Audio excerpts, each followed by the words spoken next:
Selepas kita panjatkan puji dan syukur kehadirat Allah Subhanahu wa taala yang mana atas qudrah dan iradahnya serta limpahan nikmat yang Allah berikan, alhamdulillah pada sore hari ini di hari perdana di tahun 2026 kita patut bersyukur mengawali tahun yang baru dengan mengisi kegiatan kita lebih mendekatkan diri kepada Allah, tentunya dengan menjalankan salah satu bentuk ketaatan kepadanya, yakni berkumpul di sini bermuajahah, bertolabul ilmi, tentunya mengharap ridha Allah dan tentunya memperbaiki kualitas iman, ilmu dan amal soleh kita bersama. Mudah-mudahan setiap langkah-langkah kita menuju majelis ini menjadi lantaran turunnya rahmat dan maghfirah Allah Subhanahu wa taala.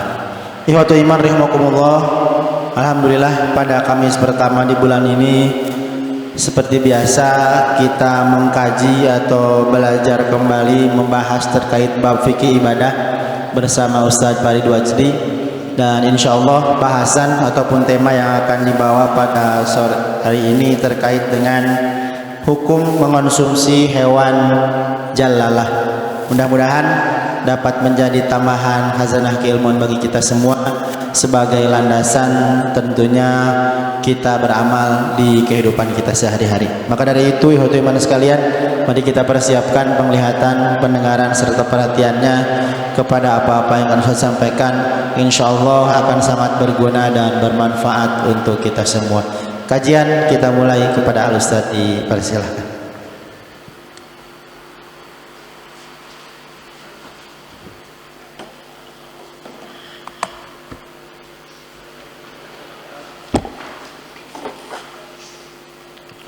Innal hamdalillah nahmaduhu wa nasta'inuhu wa nastaghfiruh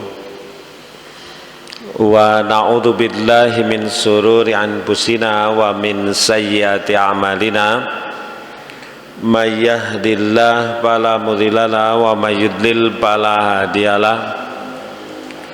Asyhadu an la ilaha illallah wahdahu la syarikalah wa asyhadu anna Muhammadan abduhu wa rasuluh alladzi la nabiyya ba'dah. Amma ba'du. Bapak Ibu yang dimuliakan Allah, alhamdulillah bisa bermuajahah di hari Kamis pertama bulan pertama tahun 2026. Tekaraos sudah masuk tahun baru 2026. Maka kunci dalam hidup sebagaimana disebutkan oleh Umar bin Khattab, hasibu anfusakum qabla an tuhasabu, hisab diri kalian sebelum kalian dihisab oleh Allah. Hisab perjalanan kita 1 tahun kemarin banyak baiknya atau sebaliknya. Maka kalau kita temukan ada yang salah, maka dengan sadar diri kita bertobat istighfar, insya Allah pasti Allah mengampuni. Kalau ada kebaikan-kebaikannya maka pertahankan dan tingkatkan. Rumusnya sederhana, hanya begitu, hanya tinggal rutin kita menghisab, bukan hanya sebetulnya setahun sekali, sok hilap setahun sekali mah, sanesa bulan sekali, sanesa minggon sekali, tapi kulla yaum, setiap hari minimal sebagaimana dicontohkan oleh Umar. Maka sebelum tidur kita ngirong menghisab perjalanan hidup kita 1 hari itu, sehingga nanti akan berakumulasi menjadi 1 minggu, 1 bulan dan 1 tahun. Nah hadirin yang dimuliakan Allah, maka mudah-mudahan masuk 2026 kita harus punya resolusi memastikan bahwa mantola umuruhu wa hasuna amaluhu. Orang yang baik adalah orang yang bertambah umur, bertambah kebaikan, nambah umur, nambah ilmu, nambah rizki, nambah pahala, dan semakin meminimalisir dosa dan kesalahan. Mudah-mudahan Allah Subhanahu wa taala senantiasa membimbing kita. Amin. Bapak Ibu, kita akan ngaderes membahas berkait hukum mengkonsumsi hewan jalalah. Hewan jalalah. Mungkin ini kalau istilahnya jarang, tapi di prakteknya sudah banyak.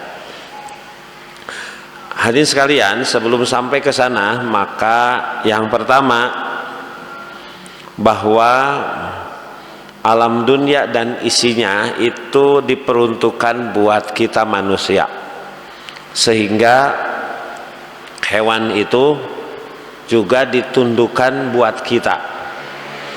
Sebesar apapun gajah eleh Pak kumanusa mah, betul nggak?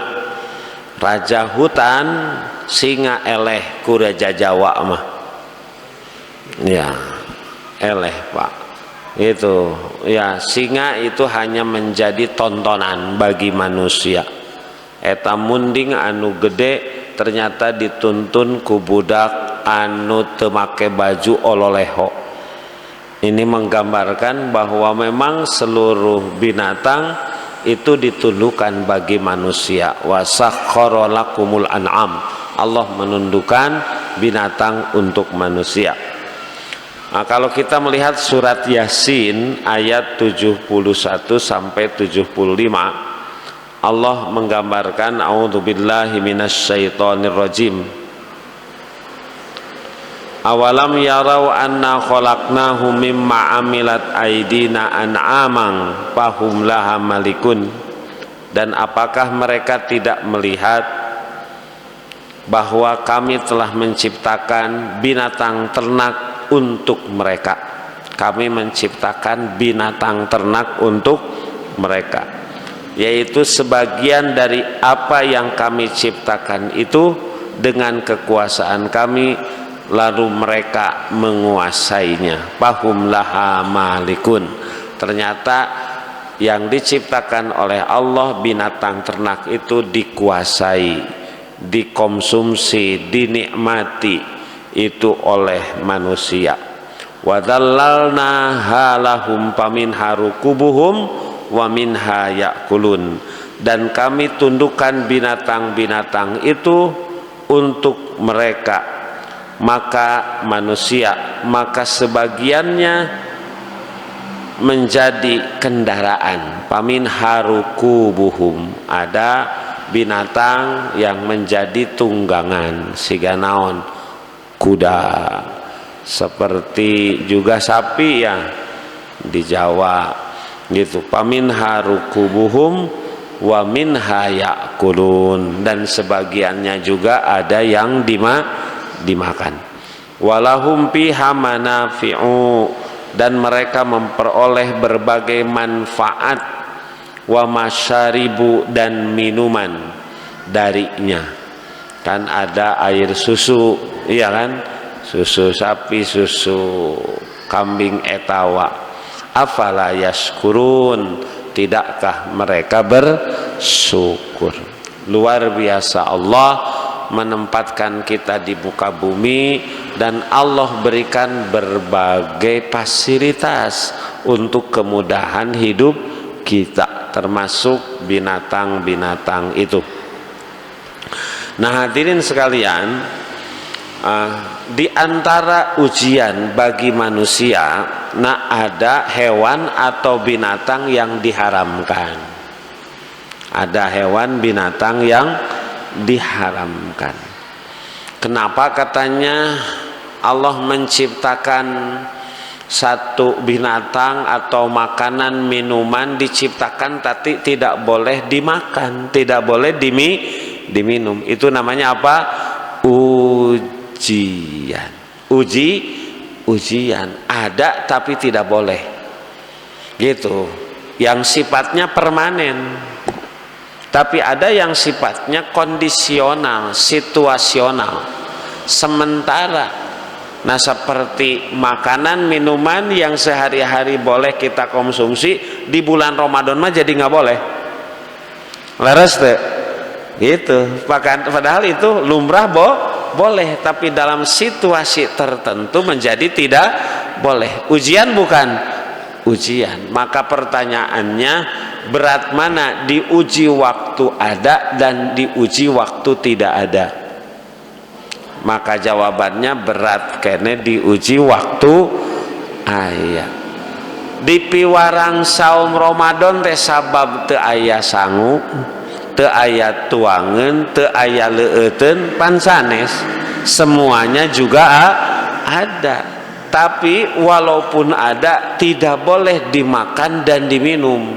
Nah itu namanya ujian yang sifatnya sementara itu ya. Nah, kan pembentukan karakter itu.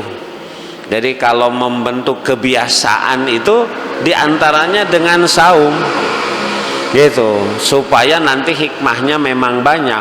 Tapi ini membentuk karakter bahwa hidup itu harus taat kepada Allah walaupun milik sendiri di rumah sendiri. Maka ketika kita sudah diwajibkan saum, yang boleh gitu, yang asalnya boleh milik sendiri, kalau belum waktunya jangan dimakan, diminum, jangan didekati.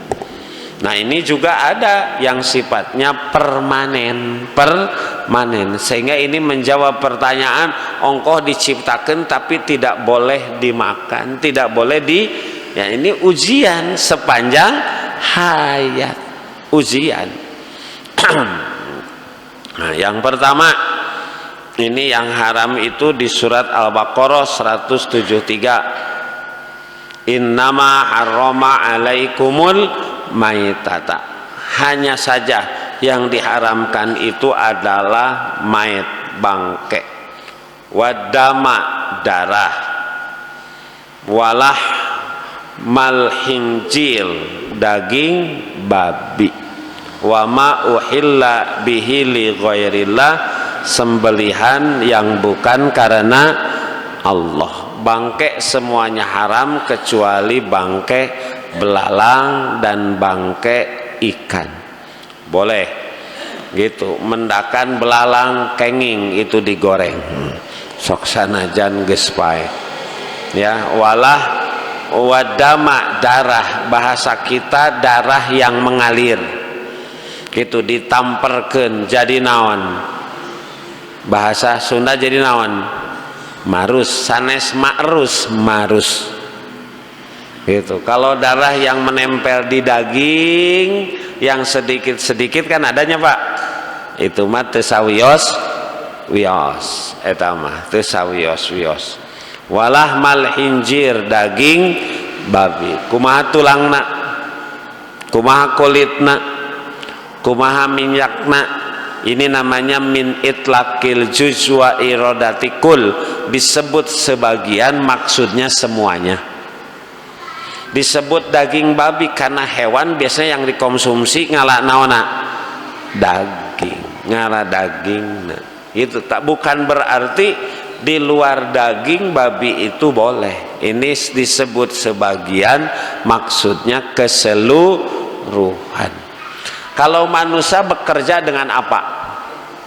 Dengan apa kita manusia bekerja? Dengan tangan. Maka itulah isyarat Allah ditujukan kepada Abu Lahab. Tabat tiada abi lahabiu, celaka dua tangan. Berarti Abu Lahab mah nu disiksa teh leungeun we wungkul. Suku nama henteu, awak nama henteu, sirahna henteu, tidak. Min itlaqil juzwa iradatikul, disebut sebagian maksudnya semuanya. Kenapa tuh disebut tangan? Karena Abu Lahab menghalangi dakwah Nabi dengan perbuatan. Simbol perbuatan itu apa? Tangan. Nu disiksa nama sadayana. Doharol fasadu fil barri wal bahri bima kasabat aidin nas. Sudah terjadi kerusakan di darat, di laut disebabkan tangan. Apakah yang melakukan tangan saja? Tidak, kebijakan yang membolehkan. Itu simbol. Fawalli wajhaka satrol masjidil haram. Hadapkan wajahmu ke arah Masjidil Haram. Jadi kalau begitu salatnya anu menghadap kiblat ngan wajah we wungkul. Allahu Akbar. Kan tidak begitu. Kenapa wajah? Wajah itu simbol diri gitu. Makanya di KTP fotona foto naon? Wajah. Di SIM fotona wajah. Di paspor wajah. Itu karena simbol diri kita, wakil. Nah sama ini walahmil hinjir. Masih ingat rumusnya? Mana yang halal, mana yang haram? Minyak babi cap ikan, minyak ikan cap babi. Nah, hukum itu berlaku bukan pada nama tapi pada musamma. Yang haram itu minyak babi cap ikan. Minyak ikan cap babi mah tidak. Itu contoh dulu dari Ustaz Usman, luar biasa. Ya. Nah, hadirin sekalian, juga sembelihan yang bukan karena Allah. Nah, ini ya menyembelih umpamanya untuk apa? Untuk sesajen. Ini sembelihan bukan karena Allah. Menyembelih supaya si Nyai Roro Kidul ngambek. Nyi Roro Kidul tengah, nah itu sembelihan musyrik. Ini yang pertama. Yang kedua di surat Al-Maidah ayat 3. Hurrimat alaikumul maitatu wadamu walahmal hinjir wa ma uhilla bihi li ghairillah. Ini sama. Wal munhanikatu. Dilarang atas kalian, sudah diharamkan bangkai, darah, daging babi dan sembelihan yang bukan karena Allah. Kemudian wal munkhaniqatu, hewan yang mati tercekik. Wal mauqudatu, hewan yang terpukul. Wal mutaraddiyatu, yang jatuh. Wan natihatu, yang ditanduk. Wa ma akalas sabau, dan yang dimakan binatang buas. Ini bisa menjadi halal kalau sebelum mati bisa disembelih. Katabrak gitu, hayam teh gugurubugan satu acan paeh di pencit, jadi halal. Jadi halal gitu. Tapi kalau sudah ditabrak kemudian mati haram gitu. Belum 5 menit dah senang. Itu namanya apa? Tiren, mati kemarin ya, boro-boro 5 menit, 1 menit 1 detik. Kalau sudah mati tidak boleh gitu.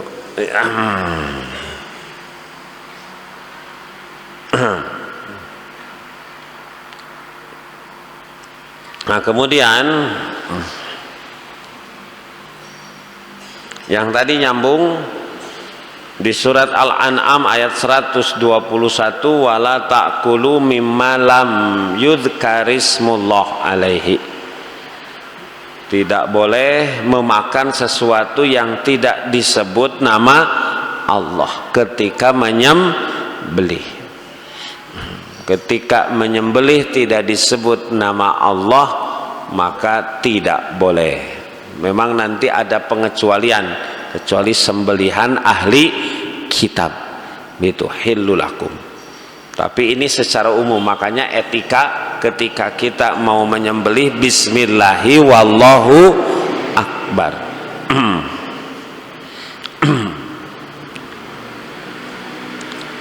Kemudian selanjutnya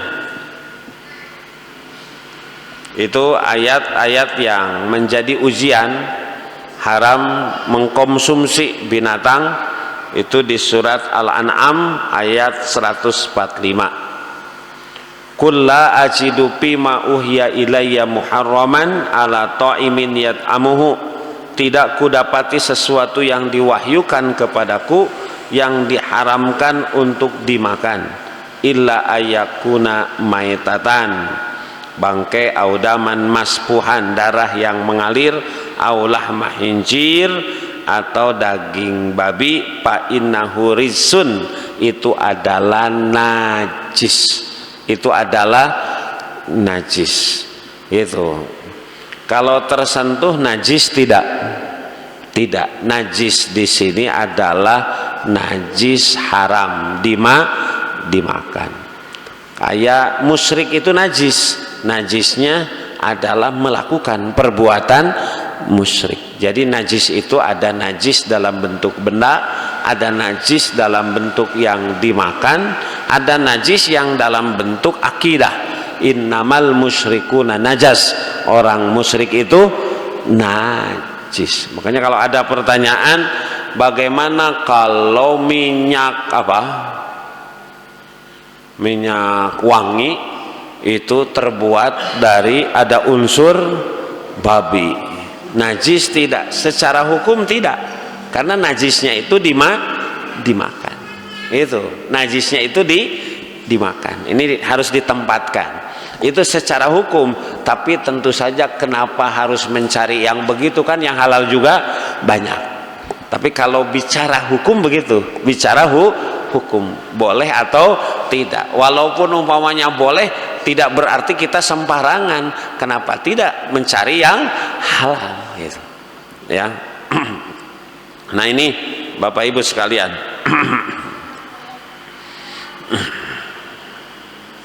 Makanya kalau umpamanya dirumuskan lebih jauh, yang diharamkan itu yang menjadi ujian kita, satu bangkai, yang kedua darah mengalir, yang ketiga daging bawi, yang keempat hewan disembelih bukan karena Allah, untuk selain Allah, kemudian hewan yang mati tercekik, dipukul, jatuh, ditanduk, atau bahasa kita juga ini dimakan predator, ya kan? Kalau di dunia satwa kan ada hewan predator, umpamanya singa memakan kijang gitu ya, kijang nusok modal sanes kijang nusok di bensinan itu ya. Hewan yang disembelih tanpa menyebut nama Allah, ini sesuai tadi surat dan ayat dalam Quran. Nah hadirin sekalian, sekarang apa yang dimaksud hewan jalalah? Kan tadi hukum mengkonsumsi hewan jalalah, jalalatun kalau terus itu ya.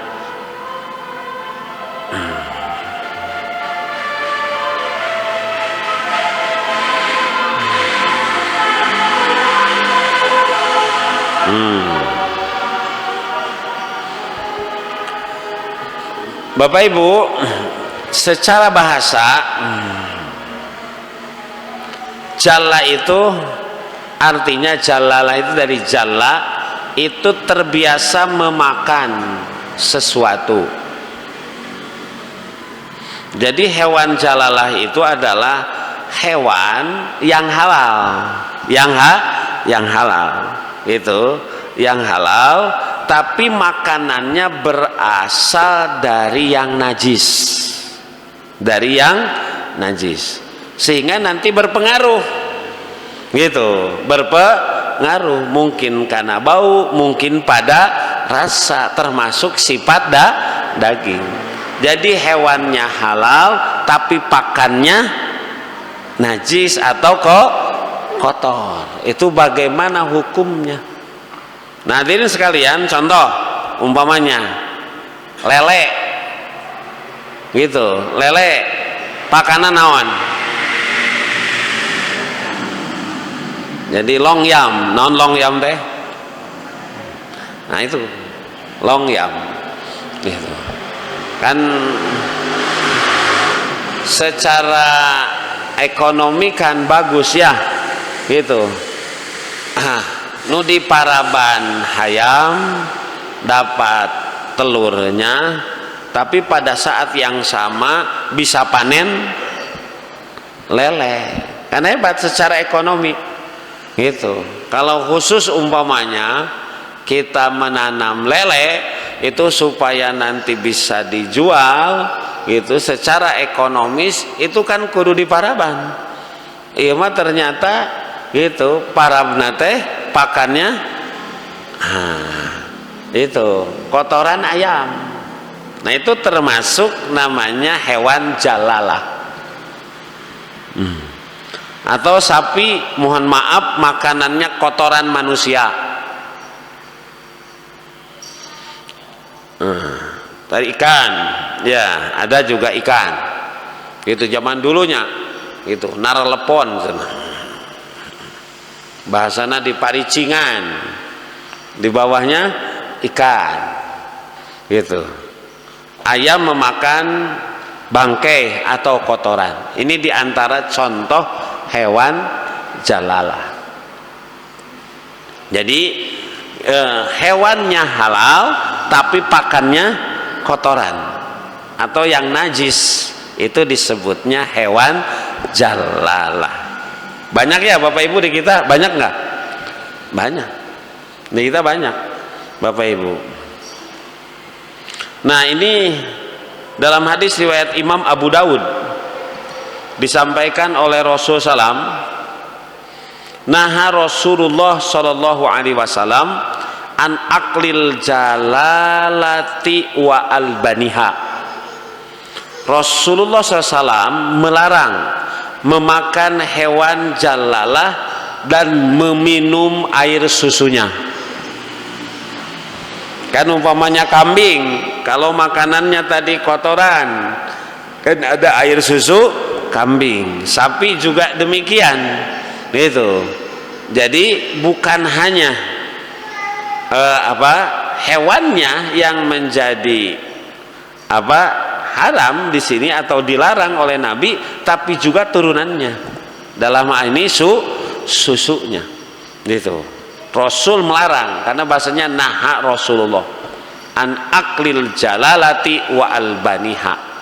Kalau larangan itu dua nanti. Kalau tidak haram makruh, kalau tidak makruh haram. Makruh itu adalah larangan yang sifatnya lunak, lunak. Ditinggalkan dapat pahala, dilakukan tidak apa-apa. Kalau haram kan dilanggar dapat dosa, gitu. Kalau nanti yang makruh justru kalau dilanggar tidak apa-apa, tapi kalau ingin dapat pahala ditinggalkan. Siga naon makruh teh. Iya, jika di kita merokok masih termasuk makruh, atau memakan yang bau, gitu. Seperti Rasul waktu hijrah dari Mekah ke Madinah, itu kalau nggak salah sahabat Abu Ayyub itu memberikan makanan karena Rasul tinggal di rumahnya, gitu. Tiap hari sudah dimakan diambil, udah dimakan diambil. Jadi keluarganya memakan sisa makanan Rasul. Tapi pas mau diambil, ini ternyata masih utuh. Rasul kenapa nggak dimakan? Kunaon Rasul teri tuang saom henteu. Manawi aya naon manawi kumaha henteu. Kan Rasul mah begitu etikanya. Kalau seneng dimakan, kalau nggak seneng diam. Urang mah kalau nggak seneng jelas dicaci maki, habis oge tetep sok dinyinyirin, ya teh dahareun teh kurang naonnya, padahal habis gitu. Ya Rasul mah tara komen, hebatna Rasul gitu, ulah dipoyok gitu. Nah kata Rasulullah, ini wajadtu riha hadhihi syajarah, saya mendapati ada bau di masakanmu, bau bawang kapungkur mah mun ayeuna mah jengkol mun naon deui beuteuy. Inni wajadtu riha hadhihi syajarah wa ana rajulun unaji rabbah, gitu. Saya mendapati ada bau di masakanmu dan saya manusia yang selalu bermunajat beribadah kepada Allah. Haram tidak, karena di ujungnya Rasul menyebut pamaang tumpakulu, kalau engkau senang silahkan makan, gitu ya. Ini menggambarkan larangan yang sifatnya lunak, karena kalau sifatnya haram tentu gitu tidak ada kalimat kalau senang silahkan, tidak ada, gitu Nah, hadirin sekalian, jadi ini nanti larangan itu mencakup dagingnya, susunya. Itu Rasul melarang memakan hewan jalalah, dan kan kalau yang dimakan tadi daging, kemudian nanti kalau yang memang memproduksi susu dengan susunya. Nah, pertanyaannya, apakah Bapak Ibu semua hewan jalalah itu menjadi haram? Maka hewan jalalah itu kan asalnya hewan halal, gitu, hewan halal. Dia menjadi terlarang karena jalalah.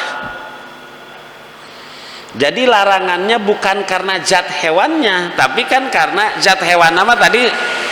Zat hewannya kan halal, iya kan? Halal, ayam halal, domba halal, sapi halal, ikan halal. Zatnya itu halal, tapi karena ada pengaruh kotoran atau najis, maka hukum sementaranya menjadi tidak boleh karena tercampur. Kan dalam agama tidak boleh talbisul haqqo bil batil, tidak boleh gitu, nggak boleh menyatukan antara hak dan batil. Kalau hak bersatu dengan batil, jadi hak jadi batil, jadi batil. Iya teh sayur meniraos gitu, kacak selakan kuracun, dimakan nggak? Nah itu kayak begitu ya, kan tidak. Nah sama gitu. Jadi luar biasa agama, bahwa thayyib itu tidak boleh tercampur.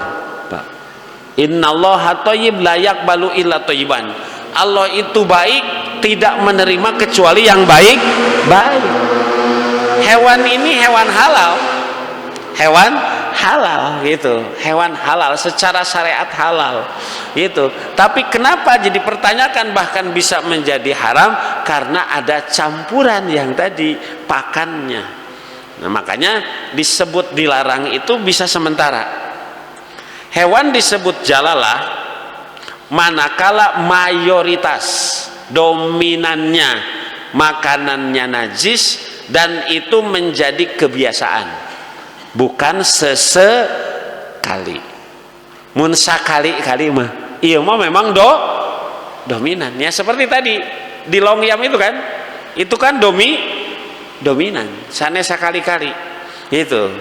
Nanti terlihat pengaruhnya, mungkin jadi bau busuk, rasa daging berubah, kualitas daging juga. Makanya kalau yang tidak dominan tidak disebut jalalah. Anu kantos ngaraoskeun mangga gitu, diberi pakan yang biasa, kemudian diberi pakan yang tercampur dengan tadi jalalah. Silahkan nanti rasakan itu dagingnya. Nah hadirin sekalian, maka nanti apakah memang karena hewannya najis maka kotorannya najis? Najis itu karena apanya? Nah Bapak Ibu, ada kaidah hukmus syai' la yalzamu minhu hukmu ma yakhruju minhu. Hukum suatu zat tidak otomatis berlaku pada sesuatu yang keluar darinya. Jadi hukum sesuatu tidak mesti atau tidak otomatis menjadi hukum yang keluar. Lamun hewanna najis, kotoranna najis. Lamun hewanna halal, kotoranna halal. Tidak begitu. Tidak begitu. Hewan halal, kotorannya belum tentu suci. Hewan najis, kotorannya tidak otomatis najis karena sebab itu. Nah, bisa umpamanya dilihat berkait masalah ini urusan umpamanya unta. Unta itu halal haram? Termasuk hewan yang dihalalkan atau termasuk hewan yang diharamkan? Halal, karena tidak termasuk hewan yang diharamkan. Kan gitu. Kalau dalam hukum, kalau sifatnya Bapak Ibu ibadah, itu rumusnya mencari dalil yang memerintah. Gitu. Kunaon salat aya perintah na aqimus salat. Kenapa saum ada perintahnya kutiba alaikumus. Kenapa haji ada perintahnya walillahi alan nasi. Itu perintahnya, perintah. Kenapa sholat duhur 4 rakaat ada perintahnya, subuh 2 rakaat ada itu kuncinya di komando perintah gitu ya. Tapi dalam urusan muamalah, nah termasuk makanan, maka kaidah dalil yang dijadikan yang melarang, di luar yang dilarang menang. Awas jangan terbalik Pak. Kunaon sholat subuh teh 4 rakaat, hiji pres keneh atuh seger balu bangun gitu. Nu kadua da teu dilarang ieu Pak, siga ngobrol kitu teh pinter padahal gambaran teu masantren teh gitu.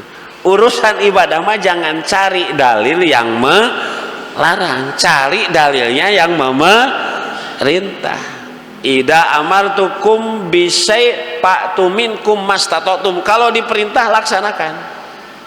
Karena kalau itu dalil mencari yang dilarang rusak Pak agama. Kunaon puasa teh maneh mah teu bulan Ramadan geuning, tapi bulan Maret da teu dilarang, mana laranganana? Laras teu? Iya. Kunaon hajian teh teu ka Mekah ka Ka'bah kalah ka Monas, da mana larangannya? Itu banyak nanti begitu jadi rusak. Ini justru tanda bahwa orang itu tidak paham agama. Itu. Abi mah salat lohor teh 10 rakaat da teu aya larangan, boro-boro 10, x 100, x 1000 ge moal aya. Itu. Ya, tawaf kunaon di rumah sendiri da teu aya laranganana, nanti begitu. Ya, makanya urusan ibadah mah mencari dalil yang memerintah. Tapi dalam urusan muamalah mencari dalil yang melarang. Di luar yang dilarang berarti menang boleh. Gitu. Cik ari kerupuk kenging teu? Kerupuk kenging teu? Kenging. Mana dalil yang memerintah makan kerupuk? Cilok, cimi, cihu, cireng, cibai, cilor, citul. Teu aya. Pokoknya mah lihat saja dalil yang melarang. Di luar yang dilarang boleh. Gitu. Jadi simpel. Makanya ini berkait dengan ini. Tadi kan tidak otomatis bahwa kalau hewannya halal itu atau hewannya haram kesananya, umpamanya unta itu halal. Unta itu halal. Nah, kalau yang disebut air kencing biasanya halal haram. Kencing itu kotor tidak? Kotor. Tapi ternyata ananasan min aroinata amarohumun nabi ayyasrobu min abwalil ibil, bahwa Rasulullah memerintah mereka meminum air kencing unta. Ini hadis sahih riwayat Imam Bukhari dan Muslim. Tapi di sisi lain anjing itu najis nggak? Najis. Utamanya air liur, sampai ada perintah kalau anjing menjilat apa? Wadah salah seorang di antara kalian maka harus dibasuh berapa kali? 7. Yang pertama pakai tanah. Gitu.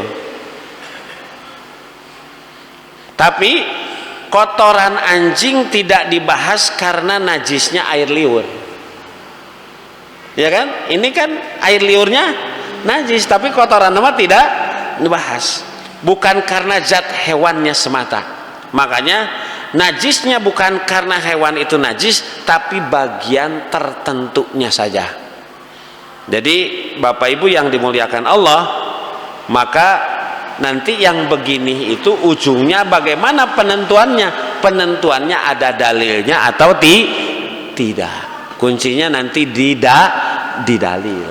Kuncinya di sini. Makanya harus kita terus mencari ilmu itu di sini. Gitu. Manusia itu mohon maaf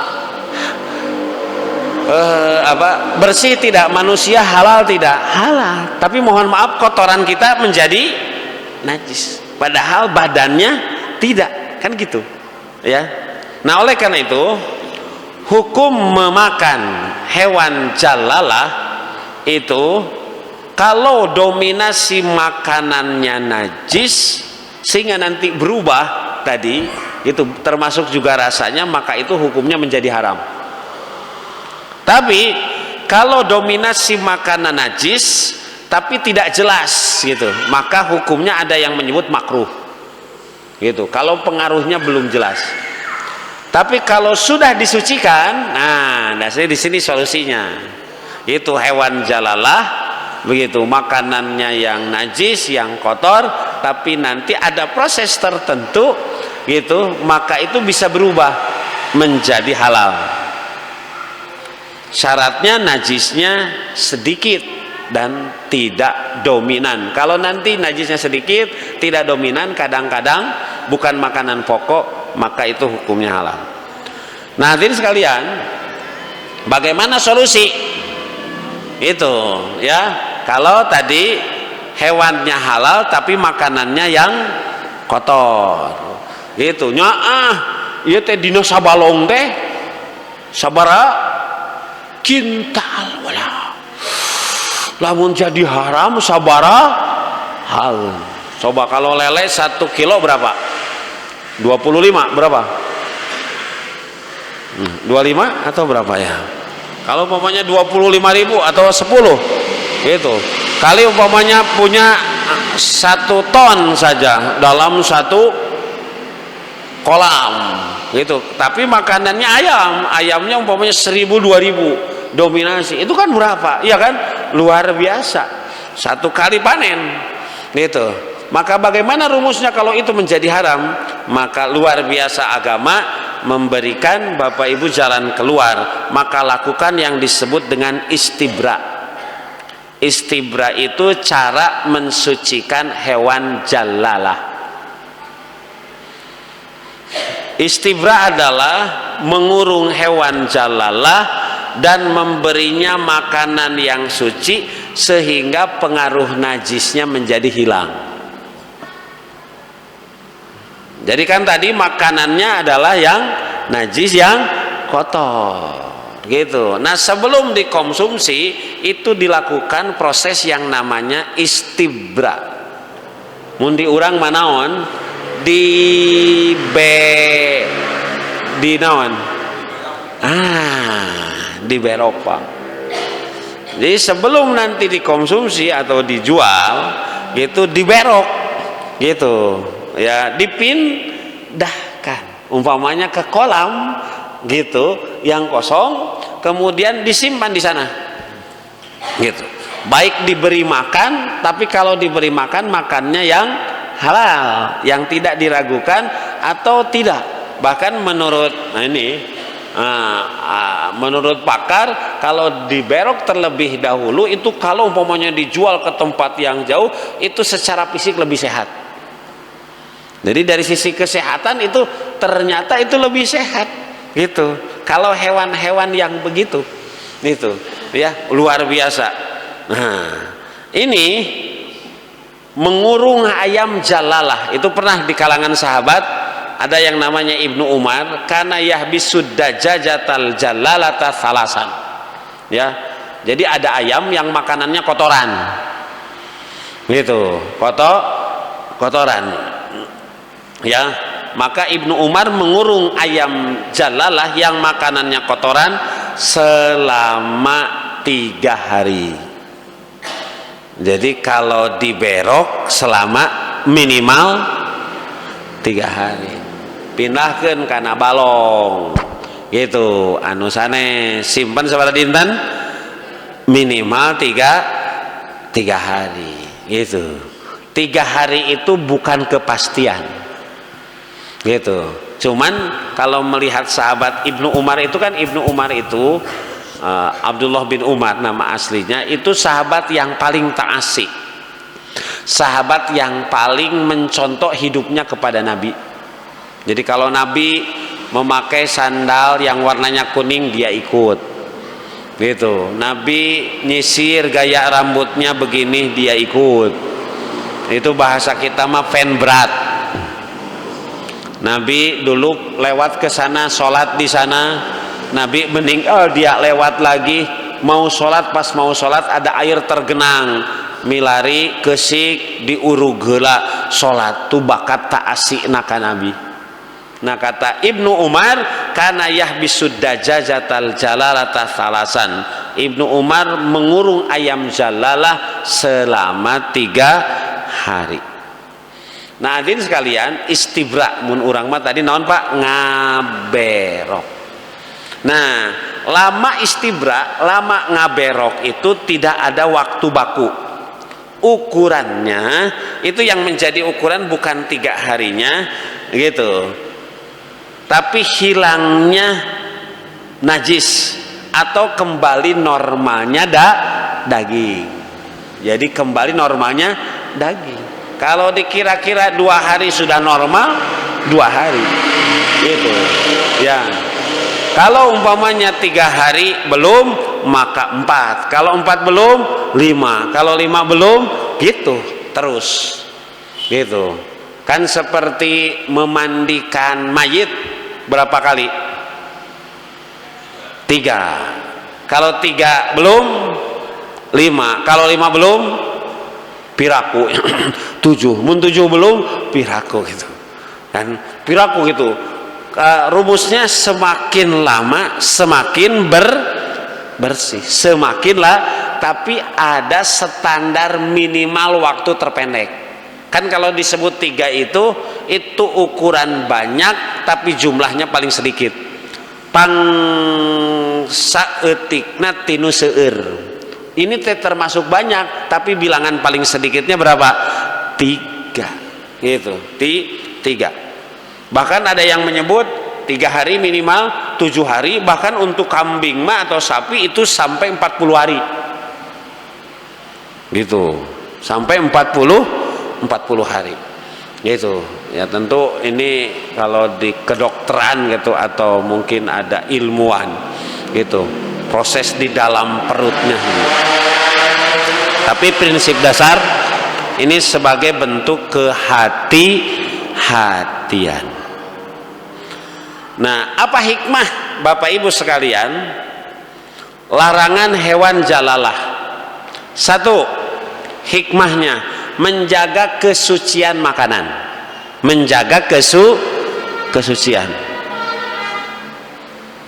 Jadi kan umat Islam mah luar biasa gitu kan.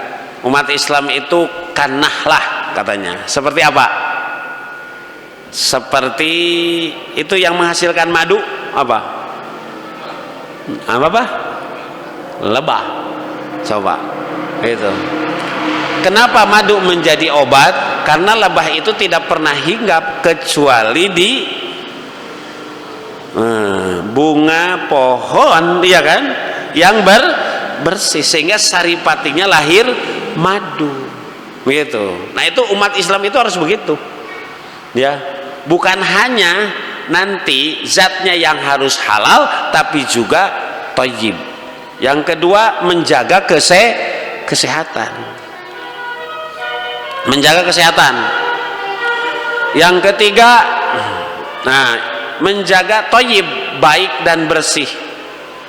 Yang selanjutnya ini menutup pintu madarat. Menutup pintu apa? Madarat. Gitu. Kan darurat tidak itu kan makanan masih banyak dan darurat. Senakan kalau darurat mah boro-boro hewan jalalah, bawi saja jadi boleh. Ad-daruratu tubihul mahdurat gitu ya. Kondisi darurat membolehkan yang asalnya tidak boleh. Kalau hewan jalalah darurat bukan, karena kan makanan banyak, waktu ada gitu. Makanya kulu minat thayyibat, makanlah dari yang baik-baik ya. Nah hadirin sekalian, maka berkaitan dengan hewan jalalah ini, maka ada kaidah ya, al hukmu yaduru ma'a illatihi wujudan wa adaman. Hukum itu berputar bersama sebabnya, ada atau tidaknya. Jadi hukum itu berputar bersama sebab. Tadi kan hewan jalalah itu hewan yang secara hukum halal, dia menjadi haram karena ada penyebab, makanan dominan yang dikonsumsinya yang kotor atau yang najis. Maka kalau najisnya hilang, maka larangannya juga hilang. Kalau najis kotorannya ada, maka hukumnya tetap dilarang. Itu hukum berputar bersama penyebabnya. Yaitu penyebabnya ada, maka hukumnya haram. Penyebabnya hilang, maka hukumnya menjadi boleh. Itu kan ada pendapat para ulama, umpamanya berkait dengan masalah ini Bapak Ibu. Umpamanya Imam An-Nawawi yang mengarang apa, Imam Nawawi itu Arba'un An-Nawawi gitu, atau yang terkenal itu apa tuh, Imam Nawawi itu, ini muridnya Imam Syafi'i. Kata beliau, hewan jalalah itu haram dimakan hingga disucikan. Nah, disucikan itu tadi dengan istibra, diberok gitu. Kata Ibnu Qudamah, jika hewan dikarantina, nah dikarantina teh asa emut. Nah, jika hewan dikarantina, diberok, diistibra gitu hingga hilang bau najisnya, maka hukumnya berubah menjadi apa? Halal. Hadirin sekalian, nah ini terakhir. Jadi ada contoh umpamanya berkait dengan karantina. Contoh aja lele, ya mah contoh lele, Pak.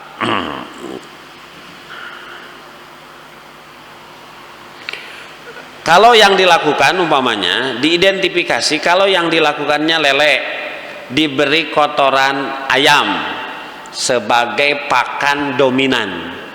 Jadi sapopo nate daharan pokok nate eta gitu, longyam tadi.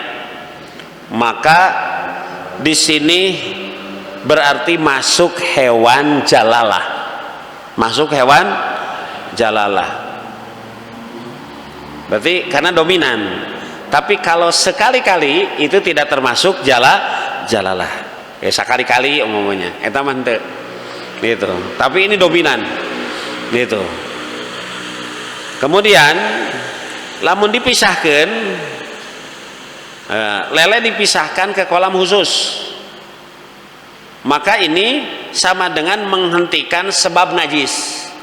Tadi yang istibra diberok ya Pak. Gitu. Maka kolam bersih, air mengalir dengan baik. Nah, kemudian selanjutnya menghentikan najis, maka stop total pakan kotoran ayam, dieureunkeun ulah diparaban deui ku eta. Maka ini sama dengan menghilangkan ilat keharamannya.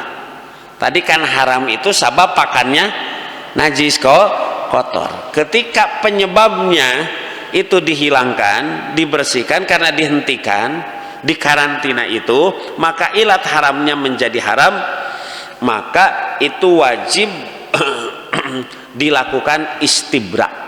Tadi dikarantina, diberok bahasa urang mah. Gitu. Nah, kalau pakannya bersih nanti, maka beri pakan halal. Beri pakan yang halal, yang suci gitu. Siga naon lamun kanggo lele mah pelet naon nya, pelet. Tentu pelet juga ini dari bahan yang halal, pelet bersih gitu. Nah, maka ini sebagai pengganti zat anu najis, maka tidak boleh dicampur dengan yang lain. Nah, kemudian dari sisi waktu, jalankan minimal tadi berapa hari? Tiga hari. Dari mana 3 hari tadi? Ibnu Umar gitu ya, mengkarantina ayam jalalah selama 3 hari gitu kan. Sahabat itu bisa dijadikan dalil, amalan sahabat bisa dijadikan dalil, apalagi Rasul tidak melarang. Sehingga Abu Bakar sholat malamnya jam berapa? Abu Bakar sholat malamnya sebelum tidur, ba'da isya.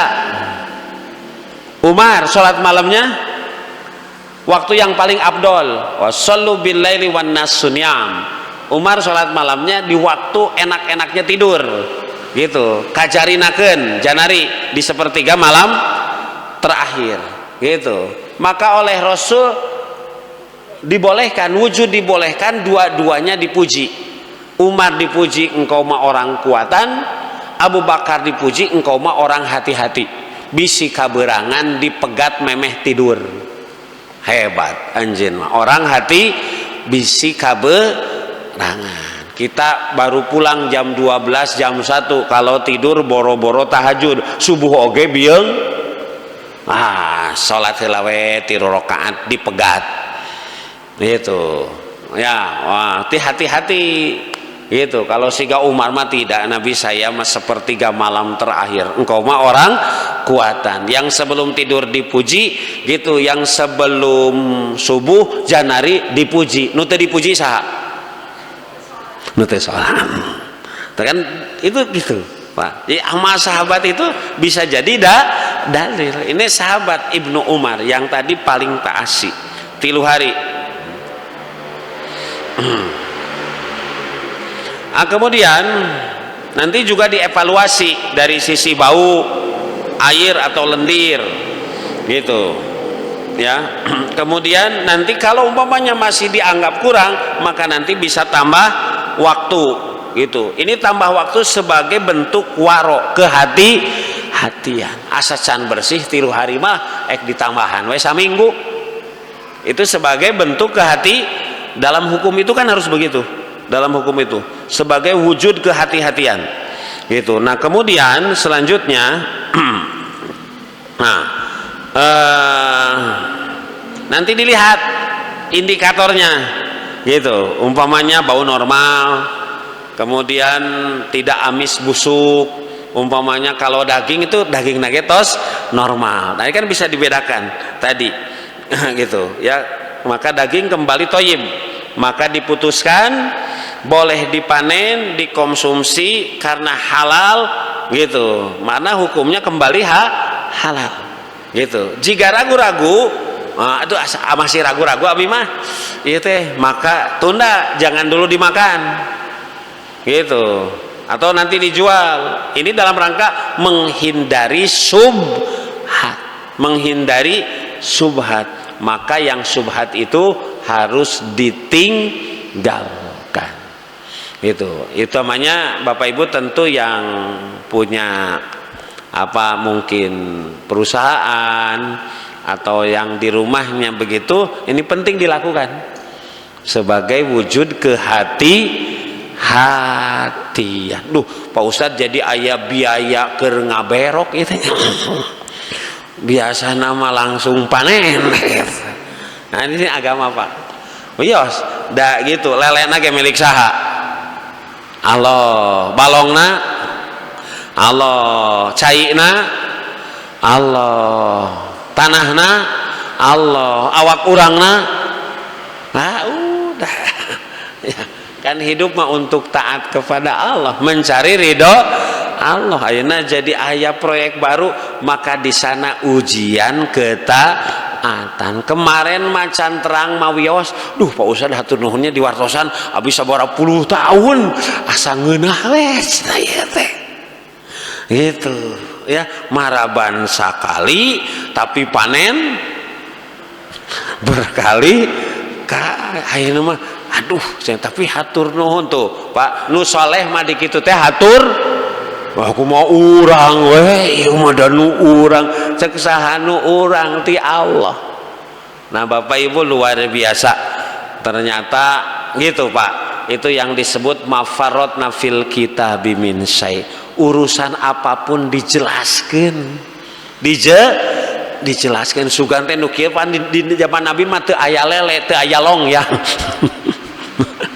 aya teh balongna ge teu aya di zaman Nabi, hayamna mah aya itu tapi balongna teu aya tapi hukumnya luar biasa Bapak Ibu sekalian. Nah makanya tentu ini menjadi mungkin kalau sudah tahu ini menjadi tambahan keyakinan bagi kita sekalian, karena umat Islam itu harus punya sifat waro, sifat menjauhi yang subhat, menjauhi yang diragukan, maka ambil yang meyakinkan.